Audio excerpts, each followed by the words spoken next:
कांग्रेस के जो बिहार के प्रभारी थे भगचोनहर दास आदरणीय लालू प्रसाद यादव ने बोला था। अब वो कांग्रेस बिहार में राष्ट्रीय जनता दल को आंख दिखाएगी? 9 सीट मांग देने से राष्ट्रीय जनता दल 9 सीट दे देगी? भले बोल दिए हैं लालू प्रसाद यादव जी कि आप दूल्हा बनिए, हम लोग बाराती के लिए तैयार हैं। गठबंधन तो चाहते हैं कि कुनबा बड़ा हो जाए, लेकिन बड़ा अब मुकेश सहनी अगर सीट ज़्यादा मांगेंगे तो कहाँ से मिलेगा? कांग्रेस जिस तरीके से मांग रही है कि हमको मिले 9 सीट, वो संभव नहीं है। माले मांग रही है तो। नमस्कार, बहुत स्वागत है आपका लाइव बिहार में। मैं आपके साथ रूपम। देखिए, लोकसभा का चुनाव और उससे पहले अपने अपने पार्टियां जो है वो पहले से ही कयास लगा के रखती है कि हम कितनी सीट पर चुनाव लड़ेंगे।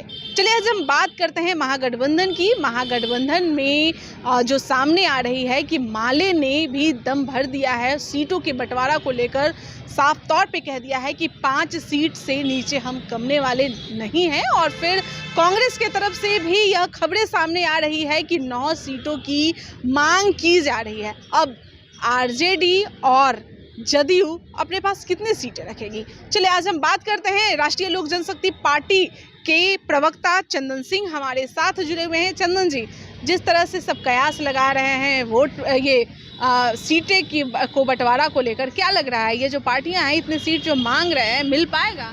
और आरजेडी जदयू कितने रखेगी अपने पास? देखिए, राष्ट्रीय जनता दल बहुत डोमिनेट करती है इस गठबंधन में।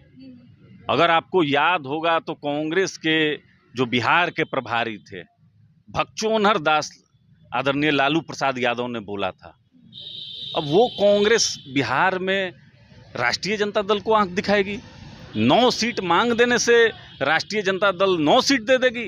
अरे 2-3 पे बात कीजिए। और कहीं ना कहीं कांग्रेस को बहुत कम पर समेटने के लिए हाई लेवल पर नीतीश कुमार जी और लालू प्रसाद यादव जी तैयारी करके रखे हैं। तो ये आधे सीट पर तो खुद लड़ेंगे। और माले हमको लगता है कि संभवतः 1 सीट इनको मिलेगी और कांग्रेस को 2 से 3 सीट में या मैक्सिमम 4 सीट में समेटा जाएगा। वो 4 सीट भी मैं ज़्यादा बोल रहा हूँ, 3 सीट। चूँकि लालू प्रसाद यादव का एक पुराना स्टाइल है, पहलवान दिखाइए। आपके पास आप अगर लड़ना चाहते हैं तो प्रत्याशी कौन है और लड़ाई बहुत घनघोर होगी, तो उस हिसाब से महागठबंधन में आपसी कलह बहुत ज़्यादा है और बहुत पहले से है।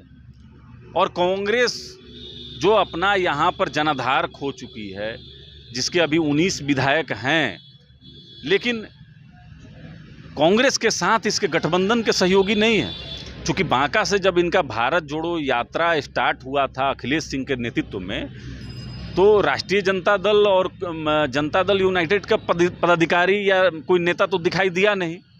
और अभी भी अगर आप देखिएगा तो हाशिए पर बिहार में कांग्रेस है। राहुल गांधी को भले बोल दिए हैं लालू प्रसाद यादव जी कि आप दूल्हा बनिए, हम लोग बाराती के लिए तैयार हैं। तो लालू प्रसाद यादव जी कितना विश्वास करने के लायक हैं ये आदरणीय नीतीश कुमार जी बेहतर जानते हैं। तो आपस में इन लोगों की लड़ाई है और आधे सीट पर तो जनता दल यूनाइटेड और राष्ट्रीय जनता दल हमको लगती है। आधे की बात कर रहे हैं तो 20-20 सीट पर वो लोग लड़ेंगे। उसी में से कुछ 2 सीट 3 सीट जो है कि आगे पीछे करके माले और कांग्रेस को एडजस्ट ही लोग करेगा। चूँकि कहेगा कि भाई देश में हम लोग एक समर्थन आपको कर रहे हैं और भारतीय जनता पार्टी को हराने के लिए जो है हम लोग कुर्बानी दे रहे हैं। तो इस तरीके से ये लोग करेगा। बहुत कुछ छोड़ने वाला कांग्रेस के लिए नहीं है, न माले के लिए है। भले दीपांकर भट्टाचार्य आदरणीय लालू प्रसाद यादव जी को लिस्ट दिए हों, लेकिन वो लिस्ट पर विचार होने वाला नहीं है। क्योंकि माले का बहुत ऐसा स्थिति नहीं है कि खुद अपने दम पर वो कोई भी लोकसभा जीत सके। जब तक राष्ट्रीय जनता दल उनके साथ में नहीं रहेगी, उनका ताकत 0 है। और कांग्रेस को भी पता है कि यहाँ पर गठबंधन में रहकर ही कोई सीट पर जो है कि उम्मीद लगाया जा सकता है। लेकिन लड़ाई अभी इनके अंदर में आंतरिक जो कलह है वो निकल कर तो सामने आ गया, अभी सार्वजनिक भी होगा। अच्छा चंदन जी, कुछ सीटें जो हैं हर पार्टी मतलब बचा के रखती है भाई, किसी को देने के लिए कोई और उस समय, क्योंकि चुनाव का माहौल रहता है और चुनाव के समय बाहरी लोग भी आते हैं सीटों को लेने के लिए। कुछ ऐसी पार्टियां भी आती है भाई सीटों को लेने के लिए, तो अब क्या लग रहा है, कुछ सीटें भी बचा के रखेंगे? देखिए, अब अगर उस तरीके से अगर आप देखिएगा तो 15-15 सीट पर राष्ट्रीय जनता दल और 30, अब 10 बचा। 10 में अगर 4 कांग्रेस को चला जाएगा तो 34 सीट हो गया। माले को अगर 2 को चल गया तो 36 सीट हो गया। और 4 सीट के लिए कोई पार्टी आ जाए उस तरीके से अगर इस गठबंधन में, तब उसके लिए भी रखा जाएगा। लेकिन हमको उम्मीद कम लग रहा है कि अब कोई इस गठबंधन में आए। अगर आ जाए तो चमत्कार ही है। कई ऐसे लोग जो हैं अभी तक वो बता नहीं रहे कि कहाँ जाएं। जैसे मुकेश सहनी की ही हम बात कर लें, वो अभी असमंजस में है, कहाँ जाएं। देखिए, मुकेश सहनी जी को तेजस्वी प्रसाद यादव ने छोटा रिचार्ज कहा था, जहाँ तक हमको याद है कि इनका रिचार्ज कूपन खत्म हो गया है। और 2020 के विधानसभा में भी हम लोग ने देखा कि किस तरीके से मंच पर सीट शेयरिंग के नाम पर ही तेजस्वी प्रसाद यादव के प्रेस कॉन्फ्रेंस को छोड़कर मुकेश सहनी उठे थे और बीजेपी के गठबंधन में शामिल हुए थे। तो बीजेपी से इनके रिश्ते तल्ख एक समय में थे, लेकिन आज हमको नहीं लगता है कि वो तल्खी है। तो मुकेश सहनी के जो वोटर हैं वो भी कहीं ना कहीं बीजेपी समर्थक हैं। तो अब उनको देखना है कि किस गठबंधन में वो सम्मिलित होते हैं। लेकिन जहाँ तक बात रहा जो इंडिया नामक जो गठबंधन बना है उसमें, तो उसमें देखिए, अब सीट शेयरिंग में हमको कम उम्मीद है कि ये किसी के लिए भी लोग जगह उतना छोड़ेंगे। गठबंधन तो चाहते हैं कि कुनबा बड़ा हो जाए, लेकिन बड़ा, अब मुकेश सहनी अगर सीट ज़्यादा मांगेंगे तो कहाँ से मिलेगा। कांग्रेस जिस तरीके से मांग रही है कि हमको मिले 9 सीट, वो संभव नहीं है। माले मांग रही है तो संभव नहीं है, हमको नहीं लगता है। और आपस में इन लोगों का लड़ाई हो सकता है कि इनके कुनबे से कोई बाहर भी निकल जाए। अच्छा, कुनबे से बाहर भी निकल सकता है। एक बात है, जब कांग्रेस की अगर हम बात करें तो कांग्रेस के दल के जो लोग हैं वो एक पीसी भी करवाए थे और उस दौरान वो कह भी रहे थे कि भाई नीतीश कुमार जी कहीं गए हुए हैं, वो आएंगे, वैसे ही हम लोग का ये विस्तार होगा। और हम लोग भी मांग रखे हुए हैं कि 2 मंत्री भाई हमारे यहाँ से खेमे से आए।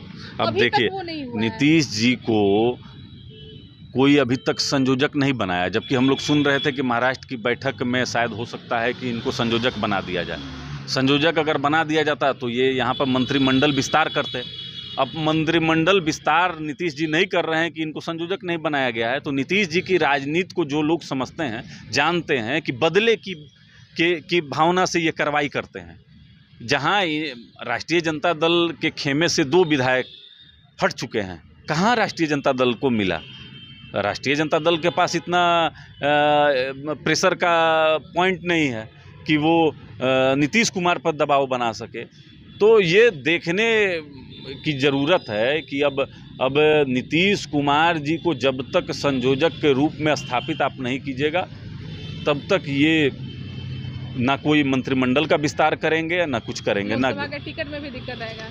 देखिए, नीतीश जी को तो भाई पलटू राम तेजस्वी प्रसाद यादव ही कहे थे, तो ये कब क्या करते हैं किसी को थोड़ा ही पता रहता है। चलिए, बहुत बहुत धन्यवाद। तो चंदन सिंह हमारे साथ जुड़े हुए थे। और देखिए, लोकसभा के चुनाव के पहले सीटों का बंटवारा कैसे होगा, महागठबंधन में किसके खेमे में कितनी सीट जाएगी, यह जानने के लिए बने रहें लाइव बिहार के साथ। धन्यवाद। लाइव बिहार YouTube पर सब्सक्राइब और Facebook पर लाइक जरूर करें।